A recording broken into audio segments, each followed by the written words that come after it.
Hello दोस्तों, तो आज हम लोग समझेंगे कि 4 स्ट्रोक पेट्रोल इंजन की वर्किंग। तो सबसे पहले हम लोग जानेंगे कि पेट्रोल इंजन हमारा कैसे वर्क करता है। इसको भी जानने से पहले हम लोग ये समझेंगे कि आईसी इंजन का वर्क क्या होता है। आईसी इंजन में हमारे पेट्रोल इंजन और डीजल इंजन आएंगे। तो आईसी इंजन आखिर वर्क करता क्या है, तो एक सिंपल सा आप लोग लाइन ये याद रखेंगे कि आईसी इंजन में हम लोग रोटेशनल मोशन को हम लोग पाते हैं कैसे, ट्रांसलेशन मोशन से। यानी ट्रांसलेशन मोशन, पिस्टन, ये हमारी पिस्टन है, पिस्टन के ट्रांसलेशन मोशन को हम लोग क्रैंक शाफ्ट के रोटरी मोशन में हम लोग कन्वर्ट करते हैं। तो क्या है, सिंपल, यानी ट्रांसलेशन मोशन हमारा रोटरी मोशन में कन्वर्ट होता है। आईसी इंजन का मेन उद्देश्य यही होता है। हम लोग रोटरी मोशन प्राप्त कर लेते हैं, इसके बाद गाड़ी हमारी आगे की ओर बढ़ती है। तो अब हम लोग समझेंगे कि पेट्रोल इंजन का क्या वर्किंग है, कैसे ये काम करता है। तो जैसा आप लोग नाम देख रहे हैं यहाँ पर कि 4 स्ट्रोक पेट्रोल इंजन। तो 4 स्ट्रोक यानी 4 स्ट्रोक होंगे। स्ट्रोक क्या होता है, पिस्टन का मूवमेंट कहाँ से, ये हमारा जो टॉप डेड सेंटर होता है सबसे ऊपरी हिस्से में, और सबसे नीचे हमारा बॉटम डेड सेंटर होता है। ये हमारा हो गया टीडीसी और ये हो गया हमारा बीडीसी। तो पिस्टन हमारा जो मूव करेगा वो टॉप डेड सेंटर से बॉटम डेड सेंटर, तो टीडीसी से बीडीसी की ओर मूव करता है। इसी को हम लोग बोलते हैं रेसिप्रोकेटिंग मोशन पिस्टन का। और क्रैंक शाफ्ट हमारा रिवॉल्विंग मोशन करता है, रोटरी मोशन करता है। तो हम लोग रेसिप्रोकेटिंग मोशन, पिस्टन का रेसिप्रोकेटिंग मोशन से हम लोग क्रैंक शाफ्ट का रोटरी मोशन हम लोग प्राप्त कर लेते हैं।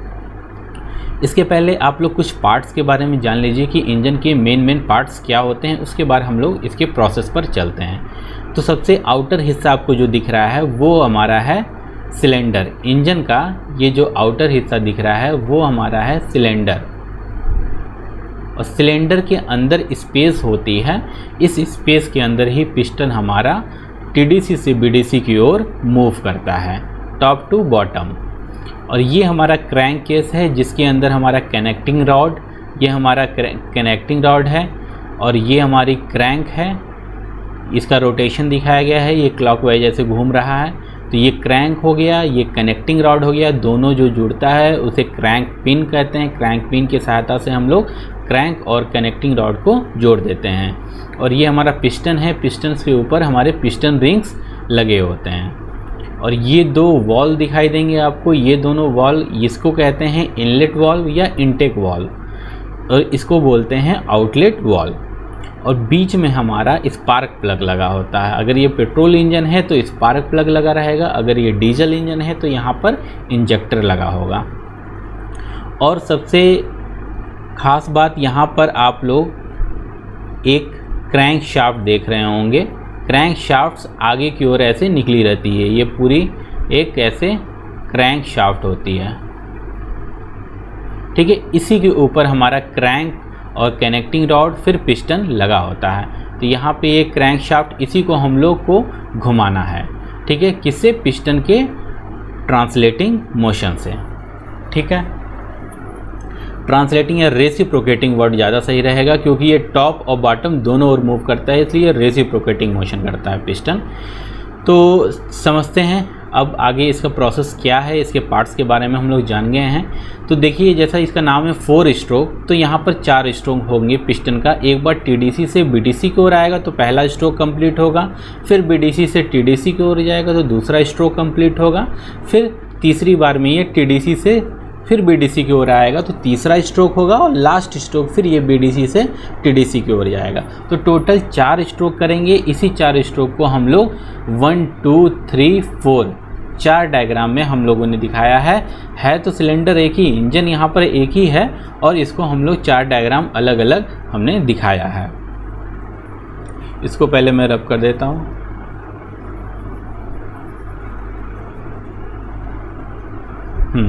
तो आगे बढ़ते हैं। तो सबसे पहले क्या होता है, सबसे पहले हमारा ये पिस्टन जो होता है वो टॉप डेड सेंटर पर होता है।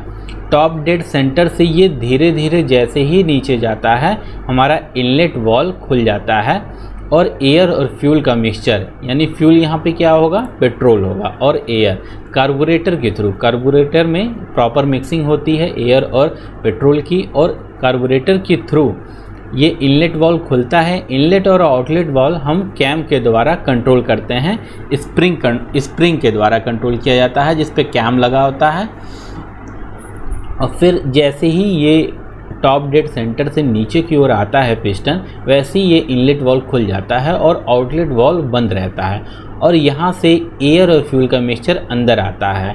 प्रेशर डिफरेंस के कारण, क्योंकि यहाँ पे ये अंदर का प्रेशर कम होता है और बाहर का प्रेशर ज़्यादा होता है, तो हाई प्रेशर से लो प्रेशर की ओर एयर फ्यूल का मिक्सचर इन करता है इनलेट वाल्व के रास्ते, और धीरे धीरे ये पिस्टन नीचे आ रहा है टॉप डेड सेंटर से बॉटम डेड सेंटर की ओर, और एयर फ्यूल का मिक्सचर अंदर आता रहता है।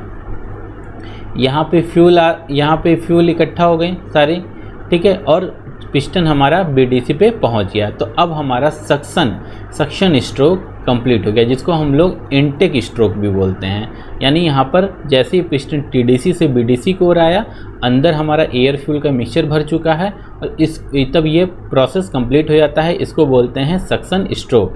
ये स्ट्रोक कंप्लीट हुआ एक स्ट्रोक, तो इसको बोलते हैं इनटेक स्ट्रोक या सक्शन स्ट्रोक। यहाँ पे लिखा है मैंने air fuel mixture is drawn in, यानी एयर और फ्यूल का मिक्सचर इसके अंदर आता है सक्शन स्ट्रोक में।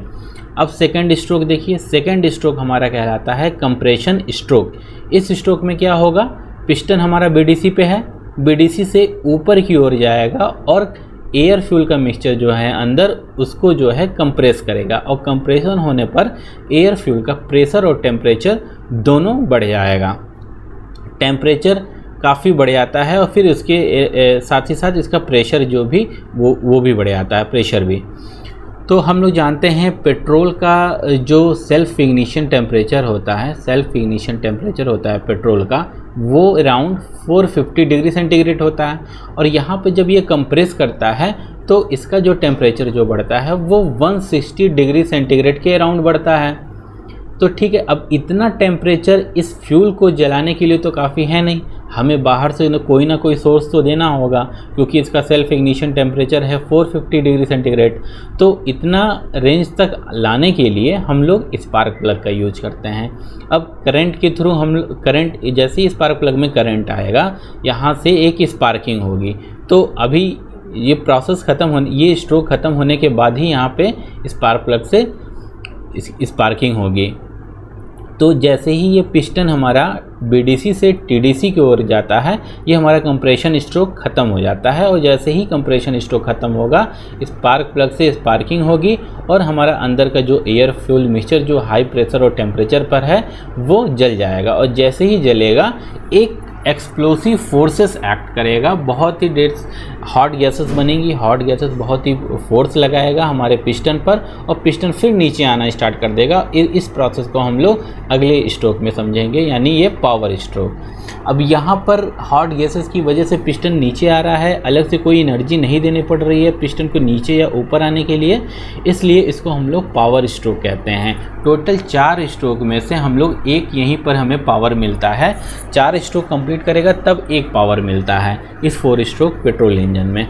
तो क्या हुआ, हम लोग यहाँ देखे थे कंप्रेशन स्ट्रोक यहाँ टीडीसी पे आकर ख़त्म हो गया। टीडीसी पे ख़त्म होने के बाद हीट एडिशन भी हो गया स्पार्क के थ्रू, हीट एडिशन हुआ। अब पिस्टन टीडीसी से बीडीसी की ओर मूव करेगा, यहाँ का वॉल्यूम बढ़ेगा, एक्सपेंशन होगा, इसीलिए इसको हम लोग एक्सपेंशन स्ट्रोक भी कहते हैं। और चूँकि यहाँ पावर मिलता है इसलिए इसे पावर स्ट्रोक भी कहते हैं, या तो हम लोग इसको वर्किंग स्ट्रोक भी कहते हैं।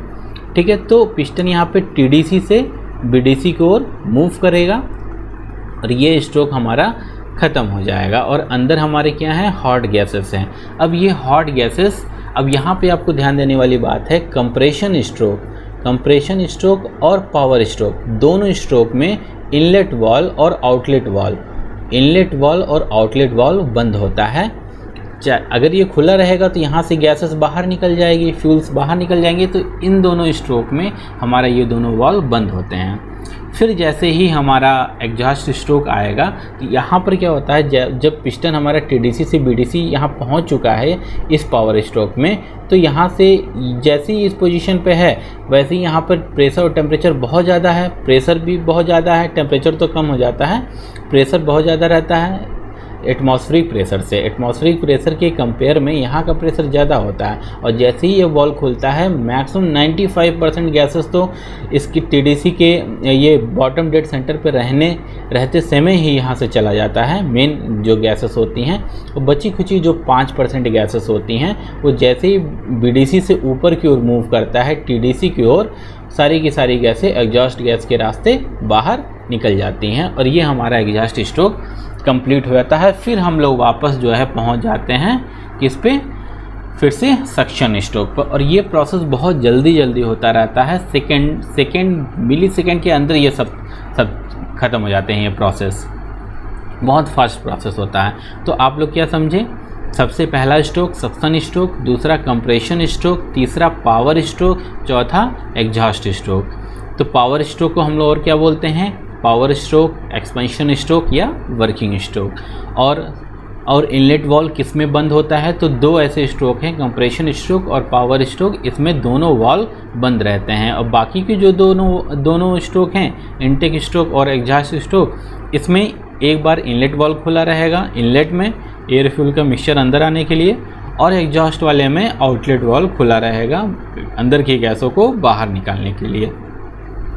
ठीक है, तो ऐसे प्रोसेस में हमारा ये जो क्रैंक शाफ्ट है वो हमारा रोटेट करता रहता है। पहले स्ट्रोक में ये हाफ रिवोल्यूशन करेगा, यहाँ से लेके यहाँ तक, यानी 180 डिग्री ये मूव करेगा क्रैंक शाफ्ट।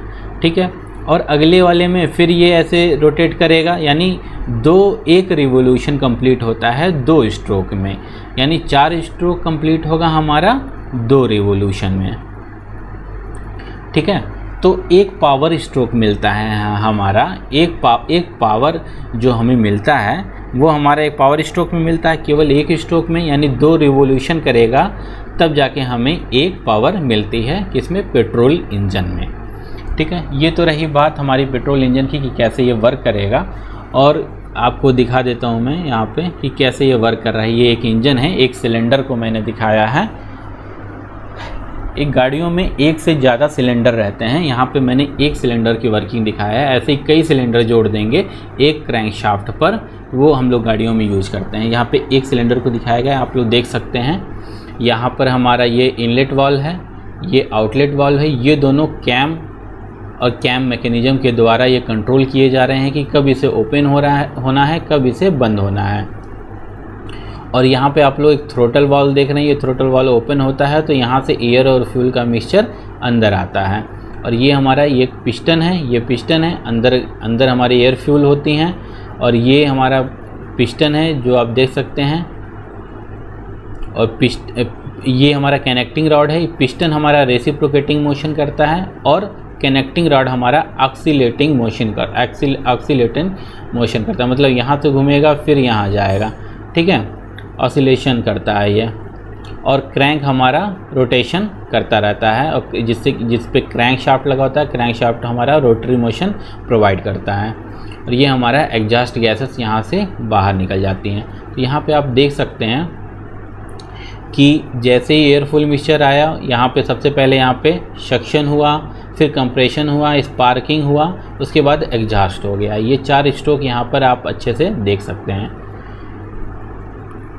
वो था एक सिलेंडर की बात। यहाँ पर अगर देख लीजिए, यहाँ 4 सिलेंडर की बात हो रही है। यहाँ पे डायग्राम से आप कंफ्यूज मत होइएगा कि 4 डायग्राम है, यहाँ पे 4 अलग अलग सिलेंडर हैं, और एक सिलेंडर हमारा 4 स्ट्रोक कर रहा है। जो 4 डायग्राम मैंने दिखाया था वो एक सिलेंडर के बारे में बताया था। ऐसे ही हर एक सिलेंडर वो 4 डायग्राम को शो करेंगे, मतलब 4 प्रोसेस यहाँ पर होंगे। तो यहाँ पे आप देख सकते हैं suction stroke, compression stroke, sparking, exhaust सब कुछ हो रहा है। और ये बेल्ट ये पुली लगा हुआ है, और यहाँ पर कैम शाफ्ट है, कैम के थ्रू यहाँ पर इनलेट और आउटलेट वाल्व को हम लोग कंट्रोल कर रहे हैं। ठीक है, ये हमारा फ्लाईव्हील है। ठीक है, तो ऐसे आप लोग यहाँ समझ सकते हैं कि 4 स्ट्रोक पेट्रोल इंजन की क्या वर्किंग है। उसके बाद होता है ऑटो साइकिल।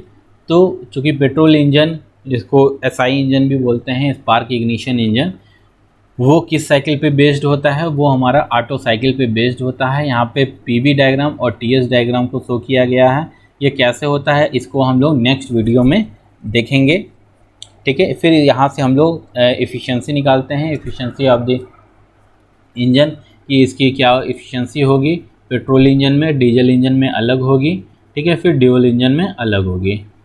तो आई होप आपको